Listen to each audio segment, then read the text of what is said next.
we always think about India and the Vedic period and the Buddhist period, but the real changes occurred in these 400, 500 years between 2nd century and 6th century. And there was one empire, and normally it takes an empire to create such synchronicity and syncretic behavior.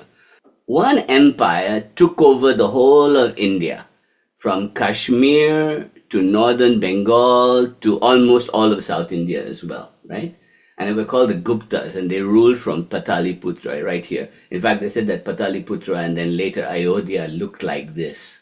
It's considered to be the golden period of Indian empire building, right? When all the Arabs and Chinese came to India, they couldn't believe the riches and the wealth and the gold and the power and the money they saw. And there were two main reasons for this. One was, this was the period when Sanskrit became the official language of writing and court, and writing became big. So just imagine, just like in the priests were controlling language and religion before, and then writing came along, and many people were able to get educated, become court people, and this happens in Persia, this happens in Greece, this happens all over the world, China, that whoever controls the writing controls the knowledge, right? And when you look at it, in India during this period, we get poetry, Puranas, we get all these things happening, writing, agams. This is when they invent the number 0. Look at that, it's all invented by Aryabhat then. So all the things that Indian philosophy is known for around the world really got condensed, studied, researched, and brought together during this time. The first great university was created in Nalanda at that time, right? So this was a beautiful time of learning and peace, and the Gupta Empire really created the ground for this to happen. And look at it, everything was thriving. So if you look at it, then when the empire ended, right? And like all empires, this was infighting, a lot of governors were fighting each other. India became a country of kingdoms, little states, right? So if you can just see it, you saw that earlier map, right? I'll show you that map again. There is one big dominant empire, right? And within like 100-year period, the empire fragments into multiple kingdoms, right? And some of these, and many of them, thrive, that they become bastions of research, of thinking, of power, of trade. So, all this tantric art and architecture all comes from this time. So if you go around India and you're looking at the amazing architecture or the amazing history of religion or wherever you want to look, right? The Khajuraho, the sexuality, all the Kama Sutra, everything is written in this period, in this kind of golden period, right? And when you look at it, this is the creative age from the 4th to the 12th century. And this age is also the age of Tantra. This was known as the Tantric age because Tantra involved art, culture, poetry, music, mysticism, everything was Tantra. Tantra means technique, a way of doing it, right? Art, blossoming from Nepal to South India, blossoming. Temples were built, cities were built. It was just the most amazing period that you can imagine, right? And I just wanted to show you something, that as these kingdoms formed, you see an axis forming of the tantric civilizations of goddess and Shiva worship, right? And it starts in a lot of it happens in Kashmir, up here, and you get Kashmir Shaivism and things like that.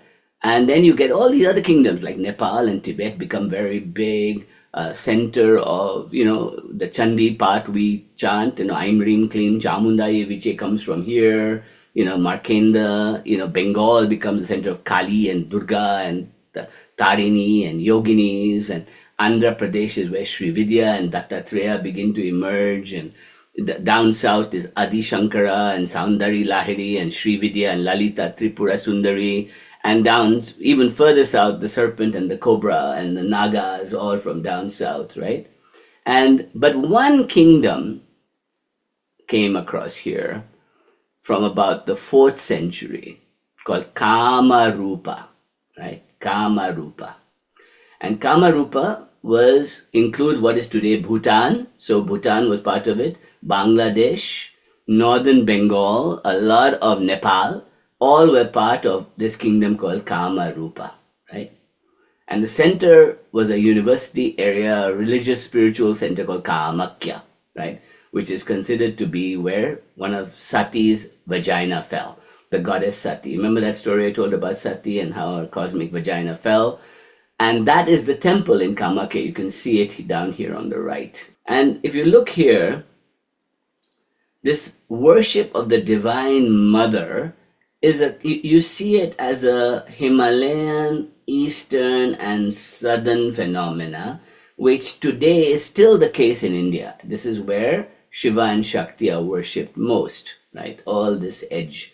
And this area became much more Vedic in civilization, so it became much more Vishnu and Ram and Lakshmi and those kind of cults up here were much bigger in the north. Even though they would worship Shiva and Shakti and everything, it was really big in the east and northeast and south like this, this ring. And Kamarupa, like Kashmir, like Sringeri, became centers of study for all this kind of stuff. And here, in this area, you get Nalanda University also happening here, the great Buddhist university. And Buddhism and Tantra and Hinduism were all happening together, okay? Everybody with me so far? I'm telling you a little story so you understand. And into this comes this character called Matsyendranath, right? The founder of the Naths, Hatha Yoga and Kaula Tantra. And I'll explain that to you. So before I want, about when I started in this work, about 14 years ago, I made a film in India called Yoga Aligning to the Source. And it went really big and it was a great film for me. And in that, I told the story of the origins of yoga. So I want to play a little clip of that about Matsyendranath, okay? And this is the myth and the story of the making of how this all happened. So everybody just bear with me, please, and enjoy.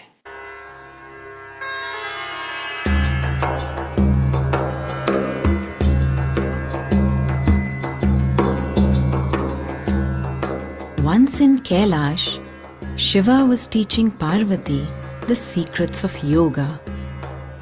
Together they danced the cosmic dance.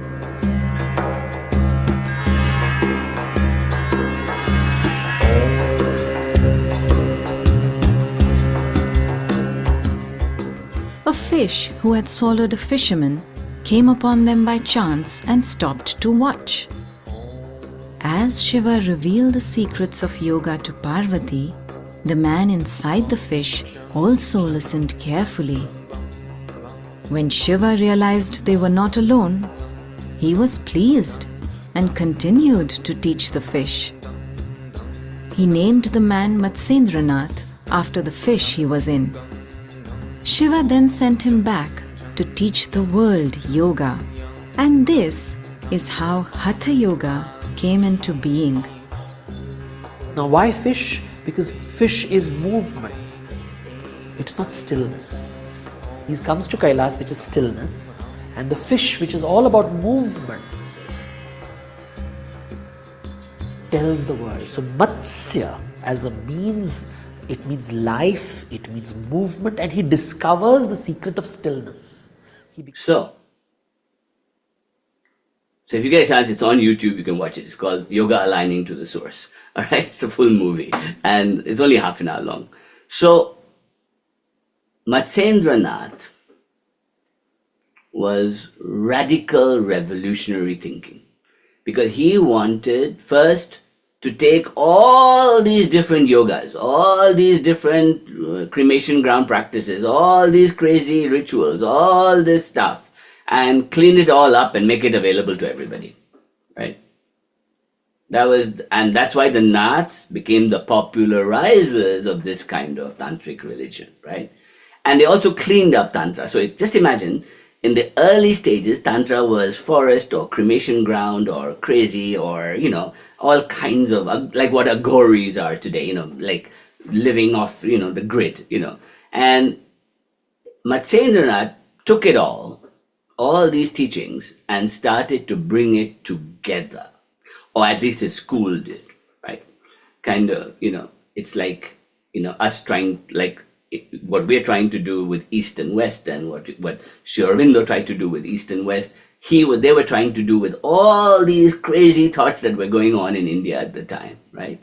And what was really cool was that if you look at the world that he created, I wanted to just show you this map, right?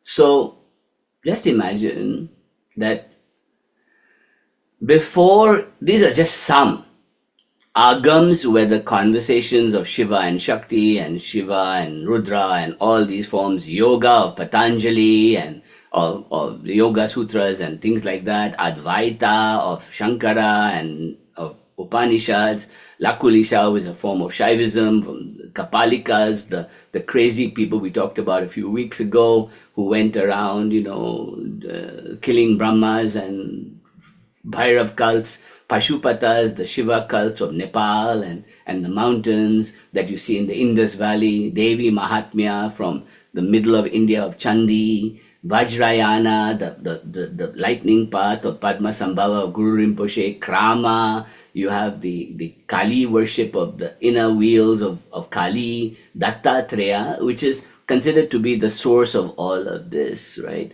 The integration of the monastic life into the public life. And now this school comes along, Matsyendranath, and he gives us ways of working from the monastic to the public. He gives us a whole spectrum. Nath Sampradaya, Alakhniranjan of monastic life, Hatha Yoga for both monastic and non-monastic, Kaula Tantra for monastic and non-monastic, Yoginis of Kaula Tantra, Sri Kula, Kali Kula. Sri Kula is for the public, Kali Kula is inner work, and Shiva Shakti, the balancing, right? And what he was trying to do was to go inward to become the tortoise, so that rather than having to rely on ritual and superstition and fires and Brahmin worship and all that stuff, he wanted people to work internally, go inwards, right? Inwards to the inner power. And then what they wanted to do was that they came up with this idea of the Alakhniranjan, right? Which Alakhniranjan was always there. And it's funny because in many Brahminical traditions in India, it is the equivalent, Alakhniranjan is considered Satan worship, the right? So if you tell a good Brahmin that you're Alakhniranjan, he's like, they'll freak out on you. It's like Satan has come. So Alakhniranjan was this idea of the one who chose to live outside,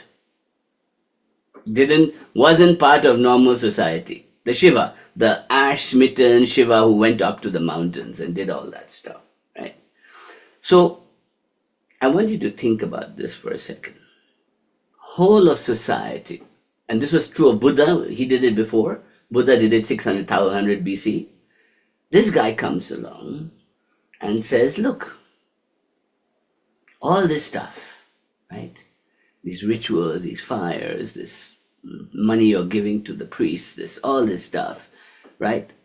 Now everybody can read the Sanskrit, and that's the reason everybody was beginning to read. All these teachers were emerging who could read, and they were reading the Puranas, they were reading the different things, and they were saying, well, anyone who's willing to do it can do it, right? Haven't you heard that before? You can be your own guru, honey, right? And yes, you don't have to do it alone. You can join our group. And if you really want to go extreme, you can become a Nath, right? So you become a monk. If you want to go mid-level, you can become a layperson and do it, right? If you want to do it, on your own, you can. Off you go. We'll teach you. Off you go. Go and do your own yoga. And if you want to be a part of society and do it, You can build a temple, you can give money, you can do all this stuff. So it became a kind of different way of thinking in India that wasn't there before. Right? And this was a glorious time. It was a glorious time. Yeah, there were extremes. Tantrics would go naked into Brahminical rituals and, show off their penises to everybody and run away. Yeah, it was extreme. There was extreme stories of that stuff, right? But that was not the point. Matsyendranath and his greatest student was a student called Gorakshanath, right? And Gorakshanath is the most legendary Nath ever. But that's like saying that, John the Baptist and Jesus, John the Baptist was the original source of everything that we think about, but we don't even think about it anymore because who cares about John? So what was he saying? Let's look at what he was saying. Everything is absolute pure consciousness. Pure consciousness. Alakhniranjan. Formless, colorless, shapeless consciousness. Shiva, this wasn't there before. This was only there in, Abhinav Gupta did it later. This idea, which was there in Advaita Vedanta, he brought to tattvas, materialism. He brought it to elemental thinking. So just imagine non-duality in elemental thinking. That was a whole revolution. Nobody had done that before, right? Everybody had assumed that non-dualism meant detaching from the world, going off into, seeing it all as illusion. All of this was just pain and suffering and illusion. Let it all go and go to the dissolution, to everything. He's saying no. Elemental dissolution. That means dissolve at every level of your consciousness in the body and go beyond, right? Elemental. That was revolutionary, and that was Tantra. That was real Tantra, the birth of Tantra as we know it. The second was reconciliation of the left and the right brain, right? The Shiva and Shakti in you, the sun and the moon, right? The path of the sun and the moon. And from that, we get this classic image of Ardhanarishwara, the half male, half female, or the left brain, right brain of Shiva and Shakti, Shiva being the left brain of the right side of your body gives us the left brain, and the left side of our body gives us the right brain. And so we reconcile sun and moon, and we live in perfect harmony by being a Nath yogi. Yay! That was the whole plan. That was the whole plan. You cannot imagine how revolutionary this moment was in Indian psychology, right? It was like what happened when yoga became really popular here. Everybody thought, that's devil stuff, like all the Christian churches where even today, if you go to Kansas and they try and do yoga, devil, it's a religion, it's a sect, it's a cult. And this is what they were doing, is that they were going around, and the Naths, and by the way, they all wore black, right? Normally they'd have a black band around their waist, right? And so that you could recognize that that's a Nath, look, it's a Nath, right? And their own school was a really bizarre school because you would have to, it was a monastic school, you'd go around begging for alms saying Alakhniranjan, Alakhniranjan at everybody's house, and they would give you food, right? And there's a famous story that they tell of in the south of a Siddha, that these Naths became known as Siddha masters, right? So if you hear the word Siddha master in Vajrayana or northern India or south, these are the Siddha masters, the first Siddhas. Matsyendranath is the first Siddha master, right? The first one, right? Now, there's a story that the Naths, they were very handsome and good-looking people. They would go around, because they did exercises, they would do martial arts, they were like, Chinese kung fu guys, they were like really cool, and they were mostly men, but women were part of the group as well. So it was women were Naths as well. And they would go and they would beg for alms, Alakhniranjan, to householders, right? And there's this famous story that he comes to this house, and this wife who's really bored out of her brain comes out and sees this beautiful sadhu and immediately falls in love with him and keeps giving him stuff, and he keeps coming back, and every time he comes back she keeps giving him and adoring him and wants to see his face more and more and more. And finally she says to him, she says, what do you want Devi, goddess, what do you want? He goes, I want to see your eyes. They're so beautiful. They're so wonderful. All I can do is see your eyes. So the next day he comes back and he gives her a bowl, and in the bowl are 2 eyeballs. He's plucked his own eyes out and given it to her and says, here, you can have my eyes. I don't need them anymore. I'm going to go off into the thing.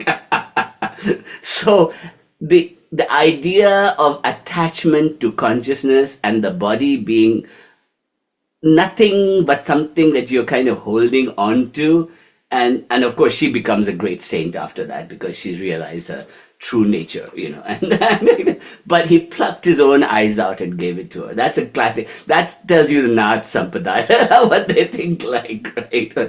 So it's funny because today and during the British movement, many Naths were warriors. They were sadhu warriors. They would do martial arts and they'd go and fight, and do other things.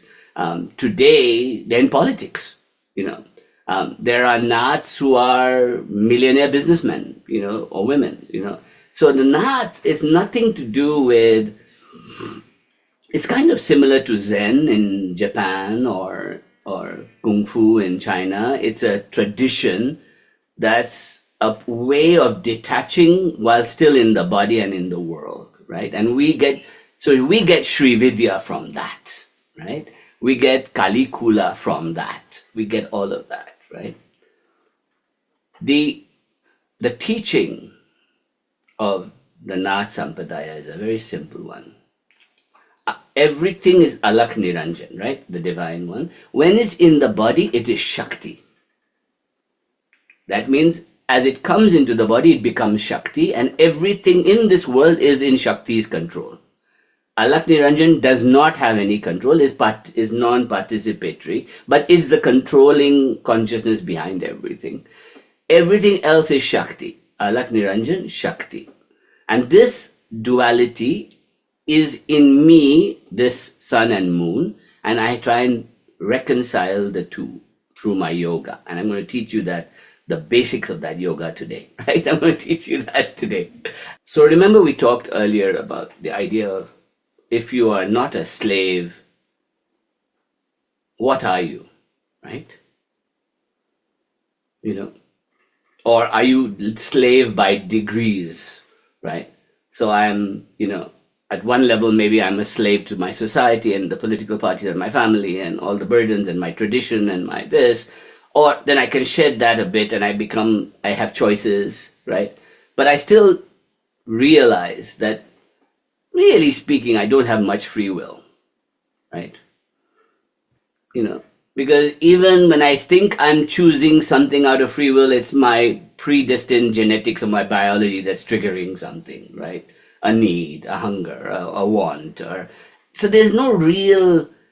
So to live in harmony with that knowledge that you are not in complete control, right, is what this path to Alakhniranjan is about. And in the Kashmir tradition, both in Trika and Matsyendranath, they call it the tattvas, the levels of transiting through step-by-step detachment. That, I'm not the senses, I'm not this body. But it's not like Advaita Vedanta where they say, I'm not this, it's all illusion. No. They say, this is real, it's elemental, but I am also much greater form of it. So the detachment is without disgust or without pain or without suffering. It's a detachment through just letting go and saying, yeah, that's nice, So Naths marry, Naths have families, Naths use sex in their work. It's not unknown to do that, right? But the idea, and women Naths are gurus also in the real Nath Sampradaya, right? So what you find, there's a word that they use called, and we talked about it the other day in the satsang we had, which is Adesh, right? Adesh. The teaching of the Sampradaya is that if you do not want to accept a guru as an authority, let's say, right? then you can put Shiva, consciousness, as your guru. Alakhniranjan means that that consciousness of the whole universe is my guru and it is me. But me at a highest level of vibration. Yes, everybody understand that? That if I want to determine what I'm meant to do next, I can go to a human teacher and then I will have doubt. Because I don't know what they were driven by, what their choices were, what they were thinking, right? But if I go to my own antarmukhi inner self and deeply meditate and become the swan and see what I'm meant to do from that highest state of consciousness, that is the true meaning of Adesh. That I'm going to obey what my highest self tells me is the right thing to do. So even if I choose, let's say, to accept somebody as my master for a period, right? That is a discernment I have to make. It's not me saying, I don't know, you just tell me what to do and I'll do it. I don't go to a teacher with that state of mind. I go to a teacher with questions and with doubts. And I'm looking for a mirror and a reflection and a higher state of consciousness to be woken up in me so that I can answer it for myself. Right? Now, think of the world we live in and how many people make decisions by peer pressure, by social media, by teachers, by politicians, by their families, their culture, their tribe, their church, their religion, their color. Think of how many decisions are made out there today in the world with all that going in your head. Think of all the children that have to make decisions today, right? They are fucked because nobody is giving them critical thinking abilities to just sit and balance and think critically for themselves, right?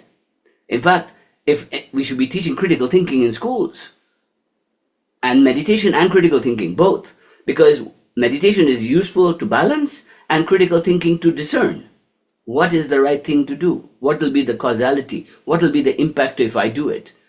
If I go and tell that person that you should leave this country because you're a different color, what is the consequence of that? What will happen?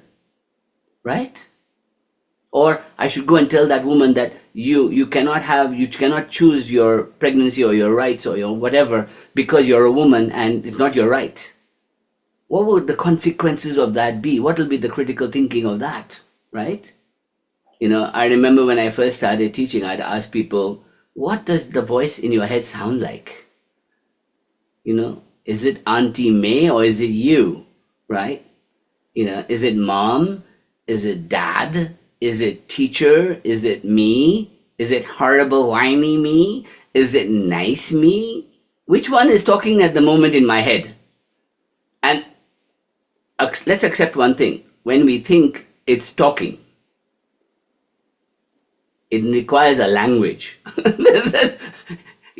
Even when you think of a color, you have to think of the name of the color. You cannot think of the color just like itself. You have to think, what color is that? Oh, it looks like purple, but I'm not sure, right? So you're stuck with language, right? So the KAULAJNANIRNAYA is like, so to say it, I'll say it for you, KAULAJNANIRNAYA. So the RN becomes Niya, Niyayana, right? KAULAJNANIRNAYA, right? That's how you say it.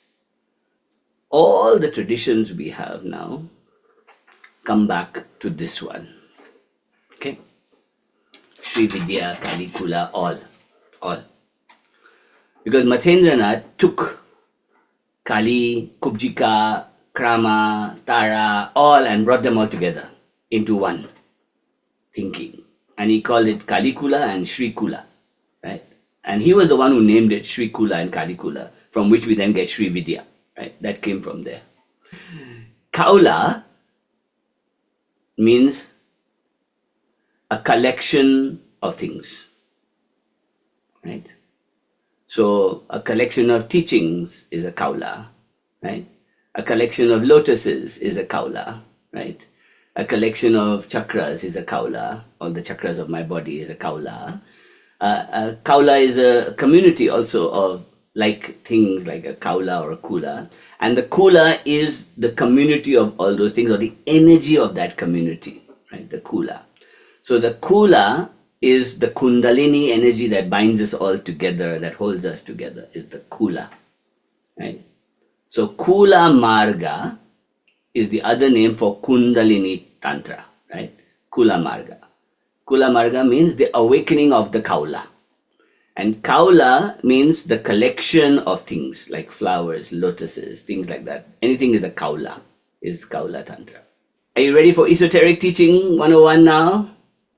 I'm going to take you, this is step 1, and then I will teach this as a full program over the next, maybe as a separate program or as a, because I think it's time. I think it's time you all learned about this, right? So I wanted to show you this before I start. This is a yogini temple. They're very rare and they don't practice anymore. They don't practice them anymore. There are about 3 or 4 left in India now.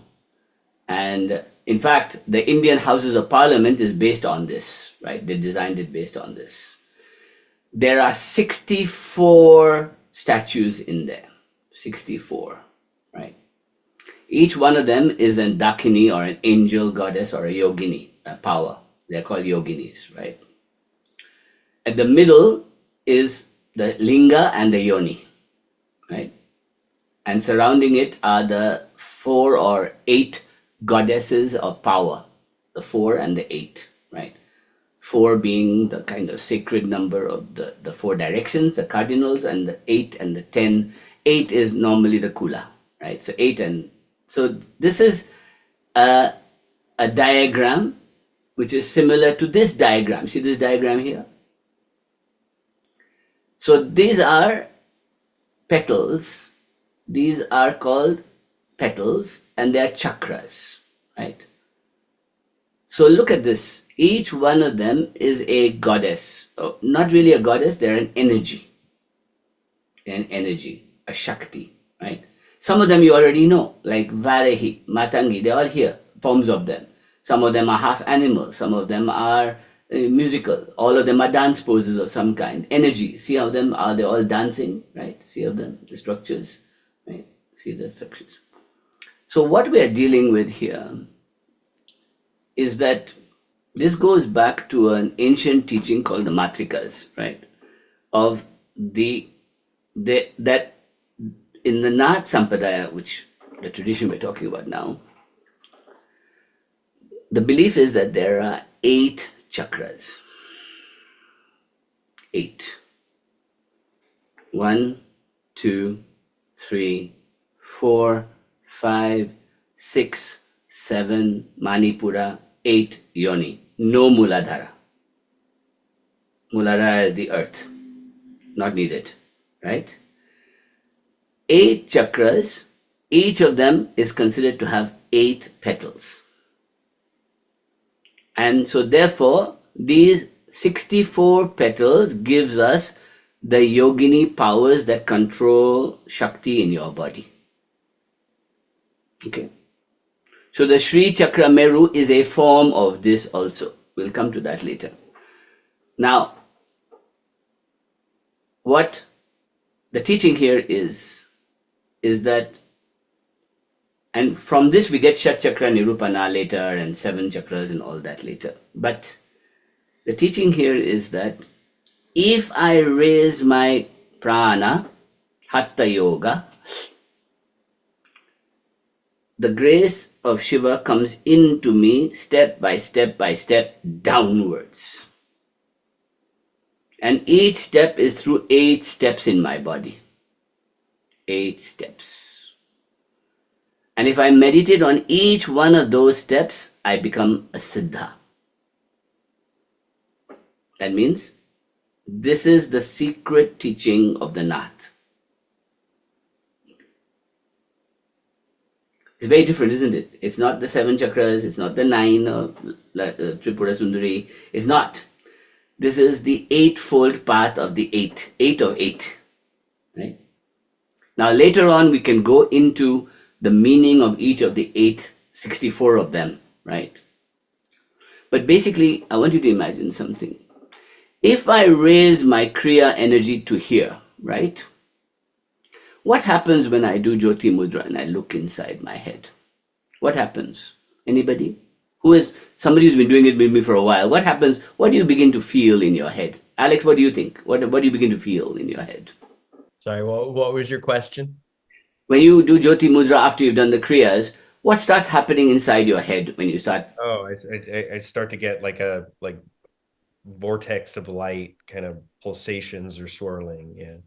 Okay. So the more you do that, the more you begin to realize that there's movement going on. How many of you have experienced a movement of energies going round and round and round? Okay. So what you are actually seeing is the 8 stages of yoginis dancing in your head. The yoginis are the subtle energies that dance up here. They dance up here.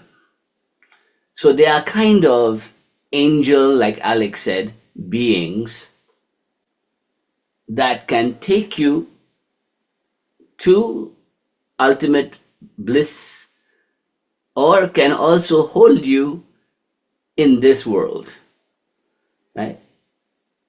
So the ancients used to say, never fall in love with a yogini because you'll never leave. You'll just stay there. You'll never go beyond. You know. They are not transcendental beings. They are not supramental beings. They are in between immanent beings. They are in between states of consciousness for you that the mind has to go through when it gets to this point, beyond the agya, right? So just imagine you've done all your Hatha Yoga, you've really got your nadis under control, you've got your hormones under control, you come to this point, and then you're in this vast field of consciousness, right? So now in some teachings, they'll say, oh, it's like a dome. You're inside the dome, and as you navigate the dome, you see a beam of light coming, and that is the gateway to Alakhniranjan, right? Boom, you go through. Some of them will say you'll come to the black gate and you'll see Bhairav, and Bhairav will take you through to the other side. Some will say that's Lalita Tripura Sundari sitting there pouring nectar into you, right, from here. These are all just metaphors of what it feels like to see inside your head. So anybody, all of you have done the Kundalini code, yes, I'm assuming, or equivalent, right? If you do that, as you do the Jyoti Mudra, this will begin to happen for you. So what I'm going to show you now is that there's a way of meditating on that, which is, we looked at one way of meditating on it, which is the Hamsa, right? We did the Hamsa, the swan, that you see the swan coming in, and even then you have 9 gates. So you have 9 gates. We did it through Lakshmi. We have 9 gates of Lakshmi also. It's the same, 8 gates plus 1. Look at Lakshmi, it's 8, no? Ashta Lakshmi, again 8 yoginis, right? So the yoginis, what I want you to do, think of them as are assistants in your journey. It's like having a little personal assistant to help you, okay? So in the Tibetan tradition, they can be called dakinis, right? In the Indian tradition, we call them yoginis. Then there are even minor ones beyond that will come. They're called apsaras. They're called different forms. They come and play music. They come and do different things, right? Because what the ancient rishis saw was that the more you go into these subtle states of consciousness, you're entering like an ayahuasca land, a different kingdom that's full of intelligence and beings. And they're all inside your head. And they're in everybody else's head also. However, they're a collective experience, so you can all share a collective head, if you wanted to, right? Now, the whole teachings of the KAULAJNANANIRNAYA is the approach to this Kaula, this inner lotuses of jewels in you, right? So I want to read you the first few verses. Will you indulge me, right? The greatest translator and interpreter is a woman called Stella Dupuy, who is, I know her, and she will be coming to teach a class with us soon. And she is worked with translators and has studied the yoginis and the cults of Matsyendranath for years. She's quite amazing. She's getting older now, but she's still at it. She's been doing it for 40 years and she's still at it, right? And it was her readings that really got me into it many years ago, right? And I, to understand Nath Sampradaya, right? And she's really good. Alex, I would recommend you read this, definitely. Right? I have a PDF, I'll send it to you, of the whole thing, right? So it's like the Vigyan Bhairav Tantra, right? Just indulge me and just listen to it. It says, so it's a conversation between Shiva and Shakti, again, right? All good Tantra is conversation, right? Between body and consciousness. They're talking to each other. So it says that the succeeding streams of tattva, that means all these elemental stages, emanate from the tip of the big toe. Oh Devi, 18 types of knowledge exist in the proximity of Kula, meaning this vital energy, the Kundalini energy. They don't call it Kundalini, they call it Kula. So if you remember, those of you who studied the Vigyan Bhairav Tantra with me, there is a meditation to light a fire from your left big toe all the way up your body. Right? Remember? I don't know if you remember that one. But that's the same one. The left big toe is the beginning of your journey upwards from Hatha Yoga. Right? We go left big toe. Right? But basically, the theory is just like in Qigong, that the nails and the toes and the feet are your conduits into tattvas. Right? Elemental living. So when we do these Ain, Kleem, So, Kleem, we are activating the elementals, right? And you can do it with your toes also, right? You can do it with your toes also. I will come to that later. I'm still looking for a guru on the toe culture, but I haven't found one yet. A toe guru, I need a toe guru. I'll have to go to some Nath in Nepal and do it when I go there. But the toe guru, but basically toe, hand, these are tattva elemental. They allow me to interact with the world, right? That's why you can transmit with the hand. That's why in many traditions, you bow and touch the toe of the guru. Because the transmission comes through the toe to you. In fact, Vivekananda was waken up by Ramakrishna putting his foot on his neck, right? The toe can do things we don't know, We have to learn about these things, all right? So, then it says, Oh Bhairav. Now, it's still Bhairav, right? Bhairav and Bhairavi, basically talking. Oh Bhairav, the process of creation has been explained to you. What else do you want to ask? She's actually saying, oh Bhairavi. She translated it wrong there. The knowledge about creation which should be well concealed has been revealed. Why do you ask so many questions, he's asking? I've given it all to you. Why do you want to know? I've revealed everything to you. You're still asking me questions. Don't irritate me. Consciousness, And then that's where the chapter ends. And it says, okay, fine, we'll tell you the story, right? And off we go into the story. Then it says, the Devi said, the result of all this action, tapasya, of the 5 fires. What are the 5 fires? The 5 fires are the senses, the elements, right? The body, right? The 5 chakras, the 5 body elemental way of living, right? Which have been performed for millions of years, today has been achieved by me through your grace, when I have acquired the knowledge about the process of creation. But, oh Bhairav, tell me now the process of dissolution. So what is she asking here? The knowledge of how to dissolve into pure consciousness, right? He says, dissolution is contained in the mouth of Bhadava in the lowest underworld. It's a name of a fish. It's all fish metaphors here. The fish mouth, the mouth of the fish. You see it in Tibetan Buddhism also, the fish releases the sage into the world, like giving birth. All great Tibetan Vajrayana and Matsyendranath things are born out of a fish's mouth. All of them, the fish. So that guy in the film said that the fish is movement and you go to stillness. You're going from movement to stillness, right? Saying this, 7 underworlds have been described, Patal Lok, and 7 Swarga Lok, right? So they have been described. So in the Indian esoteric tradition, we have 3 main lokas, worlds we live in.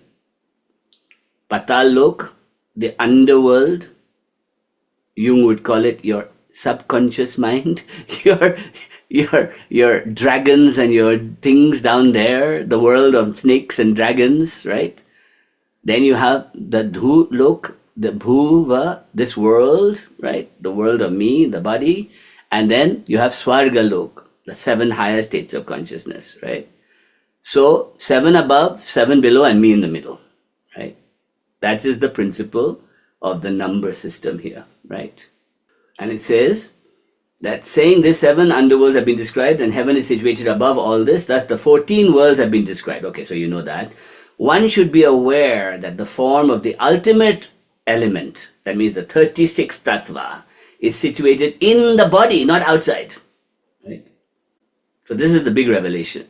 All knowing about dissolution and that which is dissolved is in the proximity of Shakti. This is the big reveal now. What is the reveal here? That there is no heaven out there. There's no hell out there, down there. Everything is right here, in you, in your heart. This is the only truth you need to know, and therefore everything is Shakti. Kaula is a pure Shakti Tantra, right? Pure Shakti Tantra. Right? Then he says, then he goes through the layers of the onion. Shakti merges within Shiva, that means the body is within consciousness. Shiva merges within Kriya. Kriya is all action, doing. Kriya merges within Jnana, knowledge. Jnana within desire. So I'm going inwards towards my lowest desire in the sex area, but I rise up to Shakti and Shiva, right? Shiva Shakti. The dissolution occurs. The power of Icha merges within where Shiva is the supreme fire, the inner light. I have taught you the characteristics of dissolution, O effulgent one. Krodha. Now, Krodha here, in normal terms, Krodha would mean anger, right? But here we're talking about the fury of power of destruction of this inner fire, right? The one that can destroy all worlds. It dissolves everything, the cosmos. Dissolution is half. So dissolution is half, but the other half of it is creation, manifesting the movable and the immovable. So the very thing that destroys also creates, right? So you are in the middle. O one with the beautiful face, all this enjoyment is below, liberation is above. Devi, I have previously told you the process of creation and the basis of divine energy has been explained as being in mutual creation and dissolution. What else do you want me to hear, O lady, which is esoteric but which can now be revealed? The conversation begins, right? So what is he saying there? He's saying nothing can come into being without desire. That means you cannot, Alex, you will not get your PhD unless you really want it. You got to want it. But then you got to let go. So the very desire, creation, and very act of desire, dissolution. So creation and dissolution is going on all the time with each breath, with each thought. Everything comes into being, goes away. Everything comes into being, goes away. The one in the middle, samatha, is the teaching of the Kaula. That means if I want anything, I must sit in the middle. Between creation and destruction. and all desires are just plays of that creation and destruction going on all the time. So I sit in the middle, samatha. So the entire purpose of this work is to do what we did in that 5-minute meditation. In the Nath Sampradaya, they make you wear an earring. And in fact, you can tell the advanced Naths because the ear has split. It's a long ear. You'll see the long ear in the Himalayas, right? And they make you wear an earring made of clay, right? So just think about it. Clay can break, clay can dissolve, clay can destroy, right? If it destroys, you lose your place. So you can't even sleep on your right side or your left side because you might destroy it. That means a yogi has to sleep completely flat all the time. Yoga nidra, right? Can't move this way or that way. Can't brush it too hard can't hit it, can't dissolve it with liquids. It'll break, it'll go. So the yogi has to wear it for 5-6 years before they can actually develop. Can you imagine me making you wear an earring for 6 years, 7 years? There'll be no school left. There'll be nobody left. There'll be like... What I want to do is I'm going to quickly take you through the 8-step dance. I'm going to jump to Patala 8. And there are mantras. This book is full of mantras and full of all kinds of gifts to alchemy. It's rasayana, basically. It's pure tantric alchemy, right? But I'm going to teach you how to meditate on the sounds at each center. You ready? Do it with me together? All right, so everybody sit straight and just relax. Okay. The first, I want you to just think about something that I'm going to descend from the top of your head. Now just feel that soft tissue at the top of your head, the Brahmanandranda, right there. Can you feel, just put your hands above your head and just feel the soft tissue. You will find a place where once there was a third eye, but now there's not, right? There's a soft tissue there. This, the yogis believe, is where all consciousness pours into you at birth and leaves you at death. Right there, that soft tissue. It's called the Brahmarandra, right? So I want you to put your hand there. You can do the mudra we do, the Mrigi mudra, and just put it there if you want, or both your mudras there. And so this mudra should be on that soft palate. That should be there. That's why you put it there. You're creating a stream of vaginal consciousness coming into you.